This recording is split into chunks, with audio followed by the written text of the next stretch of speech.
Hello friends, கருப்புளுந்து கஞ்சி எப்படி பண்ணலான்னு பார்க்கலாம் வாங்க. ஒரு டம்ளர் கருப்புளுந்து எடுத்திருக்கேன்.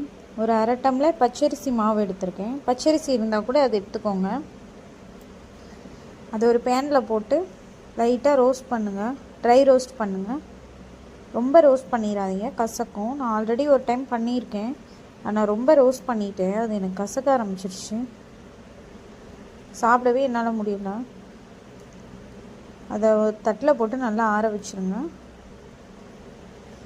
அதே மாதிரி பச்சரிசி மாவையும் லைட்டாக ரோஸ்ட் பண்ணுங்கள். அது நல்லா ஆறினதும் ஒரு மிக்சியில் போட்டு பவுட்ரு பண்ணிவிட்டு ஒரு சல்லடை வச்சு நல்லா சளிச்சிட்டு ரெண்டையுமே ஒன்றா போட்டு கொஞ்சம் நேரம் ஆற வச்சிட்டேன். நான் நல்லா ஆறட்டும்னு சொல்லிட்டு நல்லா மிக்ஸ் பண்ணி வச்சிட்டேன். ஒரு இரும்பு சட்டி எடுத்துக்கிட்டேன். இரும்பு சட்டியில் ஒரு 2 டம்ளர் தண்ணி ஆட் பண்ணேன். நான் தண்ணி வேணுன்னா எக்ஸ்ட்ரா கூட நம்ம ஆட் பண்ணிக்கலாம். ஒரு 2 டம்ளர் தான் ஆட் பண்ணேன். மாவு கொஞ்சம் கொஞ்சமாக போட்டு கட்டி இல்லாமல் நல்லா மிக்ஸ் பண்ணிட்டேன். இந்த மாதிரி மிக்ஸ் பண்ணுங்கள், கொஞ்சம் கூட கட்டி இருக்கக்கூடாது. கொஞ்சம் கொஞ்சமாக மிக்ஸ் பண்ணிட்டேன். இது அந்த காலத்துலேருந்தே லேடிஸ்க்கு நல்லா பண்ணி தருவாங்க. இடுப்பு வலி, கை கால் வலிக்கெல்லாம் கொடுக்குறாங்க. லேடிஸ் மட்டும் இல்லை, ஜென்ட்ஸ் எல்லாருமே சாப்பிட்லாம். வாரத்துக்கு ஒரு 2 நாள் செஞ்சு தாங்க.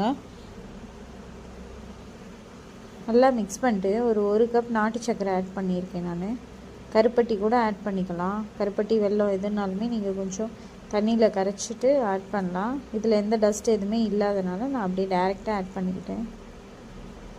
ஸ்வீட் போதுமான்னு பாருங்கள். இன்னும் உங்களுக்கு ஸ்வீட் தேவைப்பட்டுச்சுன்னா நீங்கள் இன்னும் கொஞ்சம் நாட்டு சர்க்கரை ஆட் பண்ணிக்கோங்க. இன்னும் கொஞ்சம் ஆட் பண்ணி நல்லா மிக்ஸ் பண்ணி விடுறேன். அதுலேயே ஒரு அரை கப் நான் நல்லெண்ணெய் எடுத்து ஆட் பண்ணுறேன். அதையும் கொஞ்சம் கை விடாமல் நல்லா கிண்டுங்க. கை விட்டிங்கன்னா அடி விட்ட ஆரம்பிச்சிடும். அடி பிடிச்சிச்சுன்னா அது நல்லா இருக்காது. அதனால் கை விடாமல் மிக்ஸ் பண்ணிகிட்டே இருங்க. கை தான் ரொம்ப வலிக்கும். இந்த எண்ணெய் ஃபுல்லாக அப்சர்வ் ஆயிரும் உள்ளே. இது எந்த அளவுக்கு எண்ணெயை ஃபுல்லாக உரியுதோ அந்த உள்ளே உரிஞ்ச எண்ணெய் ஃபுல்லாக மறுபடியும் எண்ணெய் வெளியே வரணும், எண்ணெய் விடணும். அந்த வரைக்கும் நம்ம கிண்டிகிட்டே இருக்கணும்.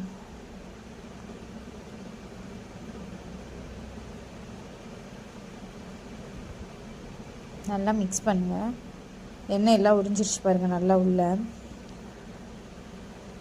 இந்த எண்ணெய் எல்லாம் உறிஞ்சதும் எல்லாமே மறுபடியும் எண்ணெய் வெளியில் பிரிஞ்சு வரணும். எண்ணெய் பிரிஞ்சு வர்ற வரைக்கும் மறுபடியும் மிக்ஸ் பண்ண ஆரம்பிக்கணும். எண்ணெய் பிரிய ஆரம்பிச்சிருச்சு. நான் ஆல்ரெடி போட்டிருந்த இரும்பு கடாய் கொஞ்சம் எக்ஸ்ட்ரா இருக்கனால எனக்கு கிண்டுறதுக்கு வசதியாக இல்லை. அதனால் நான் வேறு ஒரு பாத்திரத்தில் மாற்றிட்டேன். பாருங்கள், எண்ணெய் பிரிஞ்சு வர ஆரம்பிச்சிருச்சு. இது கண்டிப்பாக வாரத்துக்கு ஒரு 2 நாள் நீங்கள் உங்கள் வீட்டில் எல்லாருக்குமே செஞ்சு கொடுங்க. ரொம்ப நல்லாயிருக்கும். கை கால் வலி இந்த மாதிரிலாம் இருந்தால் செஞ்சு கொடுங்க. லேடிஸ்க்கு கருமுட்டை வளர்ச்சி இதெல்லாம் ரொம்ப நல்லாயிருக்கும். நிறைய பெனிஃபிட் இருக்குது இதில். நான் கொஞ்சம் தான் சொல்கிறேன், ஆனால் மற்றபடி ரொம்ப பெனிஃபிட் இதில் இருக்குது. கண்டிப்பாக இதை நீங்கள் ட்ரை பண்ணுங்கள். பார்க்க அல்வா மாதிரி இருக்குன்றனால எங்கள் பாப்பா இதில் கேஷ்யூ நட்டை ஆட் பண்ண சொன்னால், கேஷ்யூ நட்டை ட்ரை ரோஸ்ட் பண்ணிவிட்டு ஆட் பண்ணுங்கள் வேணும்னா. நீங்கள் இது வெளியில் வச்சுருந்தா ஒரு 4-5 நாளைக்கு வச்சு சாப்பிட்லாம். ஃப்ரிட்ஜில் வச்சுட்டிங்கன்னா ஒரு 10 நாளைக்கு கூட வச்சு சாப்பிட்லாம். நீங்களும் ட்ரை பண்ணி பாருங்கள்.